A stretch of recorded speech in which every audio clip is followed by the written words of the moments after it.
नमस्कार। Political pitch पर आप सभी लोगों का स्वागत है। महाराष्ट्र में विधानसभा का चुनाव, नवंबर में ही वो चुनाव प्रस्तावित है झारखंड के साथ, लेकिन महाराष्ट्र में पक्ष और प्रतिपक्ष की लड़ाई से पहले दोनों ही गठबंधनों को पहले अपनों से ही लड़ाई लड़नी पड़ रही है। महाराष्ट्र की राजनीति में पिछले 5 साल में बहुत बड़ा उथल पुथल हुआ है और आज की राजनीतिक वास्तविकताओं में, आज की राजनीतिक तस्वीर में दो गठबंधन महाराष्ट्र में सामने नजर आती है।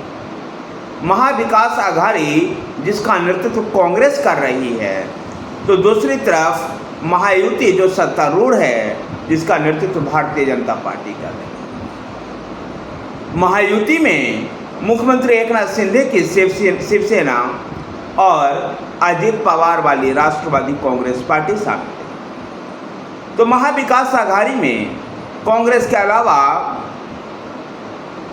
शिवसेना यूवीटी यानी उद्धव ठाकरे वाली शिवसेना और शरद पवार के नेतृत्व वाली राष्ट्रवादी कांग्रेस पार्टी शामिल है। इन दोनों ही गठबंधन एक दूसरे से लड़े, उससे पहले इनको अपने ही गठबंधन में अपनों से ही लड़ाई लड़नी पड़ रही है।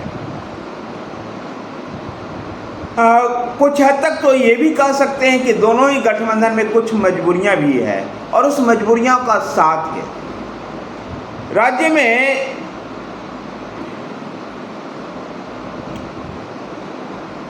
उद्धव ठाकरे की शिवसेना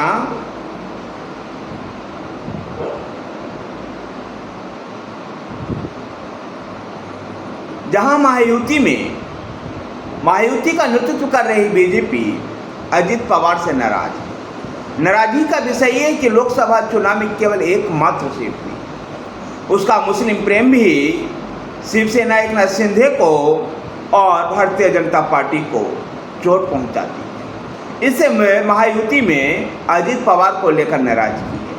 तो दूसरी तरफ शिवसेना को लेकर के महाविकास आघाड़ी में भी ऐसी ही नाराजगी। उसके हार्डकोर हिंदुत्व की राजनीति कांग्रेस और एनसीपी जो शरद पवार के नेतृत्व वाली है, उसको कहीं ना कहीं चुनौतियां देती है। ये तर्क ये भी है कि अजित दादा स्वतंत्र रूप से अगर लड़ें तो मराठा, दलित और पिछड़े वर्गों का वोट का विभाजन होने से नुकसान महाविकास आघाड़ी को होगा। उप मुख्यमंत्री देवेंद्र फडणवीस ने कबूल किया है अजित दादा के साथ गठबंधन को लेकर बीजेपी के वोटर नाराज हैं, लेकिन ये मानना चाहिए कि राजनीति में कोई समझौता, कई समझौते मजबूरी के कारण ही होता है। बैलेंस की कोशिश भी है। महाविकास आघाड़ी में उद्धव ठाकरे को लेकर के ऐसे ही तर्क दिए जा रहे हैं। उद्धव सेना के वोट कांग्रेस और शरद पवार के एनसीपी को ट्रांसफर नहीं हो रहे हैं। उद्धव भी स्वतंत्र रूप से चुनाव लड़े तो वहाँ शिंदे सेना के वोट काट सकते हैं, लेकिन चुनाव सिर पर होने से उद्धव को हटाने की बात अब खत्म हुई लगती है। बीजेपी या कांग्रेस के नेतृत्व किसी परिवर्तन का खतरा मोल नहीं करता। अर्थात जिस प्रकार से गठबंधन का जो स्वरूप है, इसी स्वरूप में गठबंधन के इसी ढांचे में ही दोनों ही गठबंधन चुनाव मैदान में उतरेगा। सीट बंटवारे का जो फार्मूला है, महाराष्ट्र में बहुमत का जादुई आंकड़ा 145 है। एक पार्टी के लिए संख्या पाना आज की घड़ी में तो मुश्किल दिखाई देता है, लेकिन दोनों गठबंधन में सीट बंटवारे पर बात चल रही है। बंटवारे का एक फार्मूला तय लगता है कि वर्तमान में जो सीटें जिस दल के साथ है वह उसी के पास रहेगी। ऐसी लगभग 200 सीटें हैं। बाकी सीटें जो अन्य छोटे छोटे दल निर्दलियों के पास है, पेच इन्हीं में फंस रहा है। कुछ जगह पर ओवर पैलिंग हो रही है, अर्थात गठबंधन के जहां एक दल से विधायक हैं, दूसरे दल की उस सीट पर दावेदारियां। महायुति में सीट बंटवारे पर अस्थायी सहमति की खबर है। इसके अनुसार बीजेपी 155 से 160 सीटें, शिंदे सेना 80 से 85 और अजित दादा का 50 से 55 सीटें मिल सकती है। महाविकास आघाड़ी में सीटों को बंटवारा को लेकर कोई संख्या अभी सामने नहीं आई है। अगर महाराष्ट्र में अंचलवार स्थिति को देखते हैं तो मुंबई अंचल में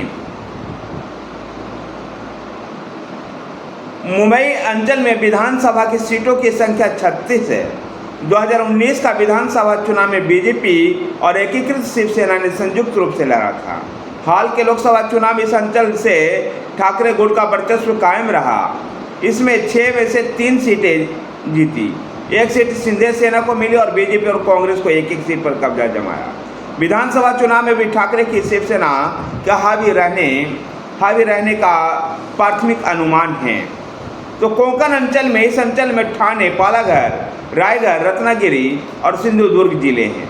पिछले विधानसभा चुनाव में यहाँ बीजेपी को 11, शिवसेना को 15, एनसीपी को 8 सीटें मिली थी। इसी तरह से विदर्भ अंचल में 62 विधानसभा सीटों में से पिछली बार बीजेपी शिवसेना को सबसे अधिक 33 सीटें मिली थी। 21 सीटें पर एनसीपी और कांग्रेस ने जीत पाई थी। हालांकि लोकसभा चुनाव में अघाड़ी को 7 और महायुति को केवल 3 सीटें मिली। तब लगभग 35 विधानसभा क्षेत्रों में अघाड़ी आगे थी और 22 पर महायुति। मराठवाड़ा रीजन्स यहाँ से 46 सीटें हैं। पिछले चुनाव में बीजेपी को 16 और शिवसेना को 11 मिली थी। शिवसेना और एनसीपी में टूट के बाद महायुति में 46 में से 39 विधायक रह गए। तो लोकसभा चुनाव में मराठवाड़ा में बीजेपी का सफाया हो गया। मराठा आंदोलन से झटका। उत्तर महाराष्ट्र में बीजेपी को मराठा आरक्षण आंदोलन से भारी पड़ रही है। पिछले विधानसभा चुनाव में बीजेपी 35 में से 13 सीटें जीती थी, लेकिन लोकसभा में 8 में से बीजेपी को केवल 1 सीट मिली। ठाकरे गुट ने सबसे अधिक 3 सीटें जीत ली। महाराष्ट्र का जिस प्रकार से अंचलवार व्यवहार हमने देखा है, ऐसा लग रहा है लोकसभा के चुनाव के आधार पर कि इस क्षेत्र में लोकसभा चुनाव का दृष्टि से महाविकास अघाड़ी है, लेकिन महायुति भी उनको नेक टू नेक फाइट दे रही है। इस चुनाव से ये भी तय होगा कि क्या देवेंद्र फडणवीस केंद्र की राजनीति में जाएंगे या महाराष्ट्र में रहेंगे। अगर देवेंद्र फडणवीस के नेतृत्व में महायुति गठबंधन चुनाव जीतता है तो देवेंद्र फडणवीस महाराष्ट्र की राजनीति में सक्रिय रहेंगे। अगर महाराष्ट्र में महायुति गठबंधन चुनाव हारा और महाविकास अघाड़ी गठबंधन को जीत मिली तो ऐसे हालत में देवेंद्र फडणवीस को महाराष्ट्र की राजनीति छोड़नी पड़ेगी और केंद्र की राजनीति में आना होगा। संभवतः उनके लिए भारतीय जनता पार्टी का अध्यक्ष पद भी उपयुक्त होगा या और कोई ऐसे केंद्रीय संगठन में उनको सक्रिय किया जाएगा।